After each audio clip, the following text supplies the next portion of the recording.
തിരുവനന്തപുരത്തെ സ്വകാര്യ ആശുപത്രിയിൽ ചികിത്സയിൽ തുടരുന്ന മുൻ മുഖ്യമന്ത്രി വി എസ് അച്യുതാനന്ദന്റെ ആരോഗ്യനില ഗുരുതരമായി തുടരുന്നു.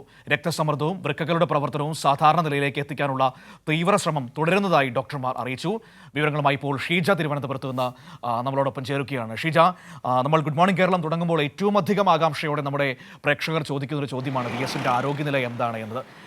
ഇന്നും അദ്ദേഹത്തിന്റെ ആരോഗ്യനില മാറ്റമില്ലാതെ തുടരുന്നു എന്ന് തന്നെയാണോ മെഡിക്കൽ സംഘം പറയുന്നത്?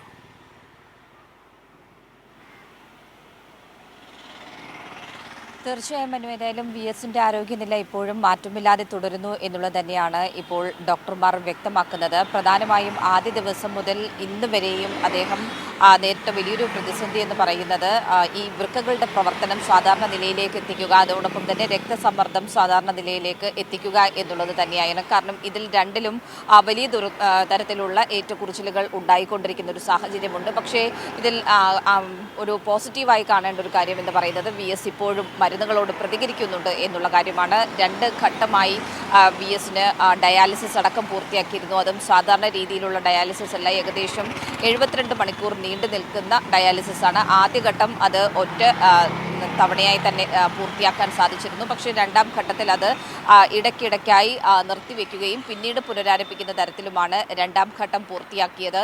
ഇപ്പോഴും അതേ രീതിയിൽ തന്നെ നിലവിൽ വലിയ തോതിലുള്ള മാറ്റങ്ങൾ ഒന്നുമില്ലാതെ തന്നെയാണ് ആരോഗ്യനില മുന്നോട്ട് പോകുന്നത് എന്നുള്ള കാര്യമാണ് ഡോക്ടർമാർ അറിയിക്കുന്നത്. ഏതായാലും വിദഗ്ധ സംഘമാണ്, പ്രത്യേക മെഡിക്കൽ ബോർഡ് രൂപീകരിച്ചിട്ടുണ്ട്. മെഡിക്കൽ ബോർഡിന്റെ നിർദ്ദേശപ്രകാരം തന്നെയാണ് ചികിത്സയൊക്കെ മുന്നോട്ട് പോകുന്നത്. എല്ലാ ദിവസവും മെഡിക്കൽ ബോർഡ് രാവിലെ ചേർന്നുകൊണ്ട് ആരോഗ്യസ്ഥിതി വിലയിരുത്തിയാണ് മെഡിക്കൽ ബുള്ളറ്റിൻ പുറത്തിറക്കുന്നത്. ഇന്നും രാവിലെ 11 മണിയോടുകൂടി മെഡിക്കൽ ബോർഡ് ചേരുന്നതായിരിക്കും. അതിനുശേഷം ഇന്നത്തെ ആരോഗ്യനില സംബന്ധിച്ചുള്ള കാര്യത്തിൽ മെഡിക്കൽ ബുള്ളറ്റിനും പുറത്തിറങ്ങുന്നതായിരിക്കും.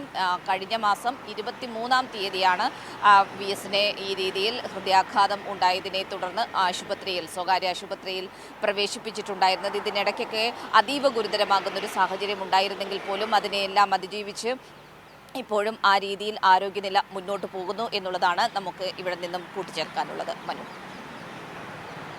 തീർച്ചയായും ഷീജ തിരുവനന്തപുരത്ത് നമുക്ക് ഈ വാർത്തയുടെ വിവരങ്ങൾ നൽകിയത്. വി എസിന്റെ ആരോഗ്യനില മാറ്റമില്ലാതെ തുടരുന്നു എന്നതാണ് ഇപ്പോഴും നമുക്ക് മനസ്സിലാക്കാൻ പറ്റുന്ന കാര്യം. പക്ഷേ മരുന്നുകളോട് അദ്ദേഹം പ്രതികരിക്കുന്നുണ്ട് എന്നതാണ് ഡോക്ടർമാരെ സംബന്ധിച്ച് ഏറ്റവും ആശ പകരുന്ന കാര്യം എന്ന് പറയുന്നത്. ആ വിവരങ്ങളാണ് ഇപ്പോൾ ഷീജ തിരുവനന്തപുരത്ത് നിന്ന് നമുക്ക് നൽകിയത്.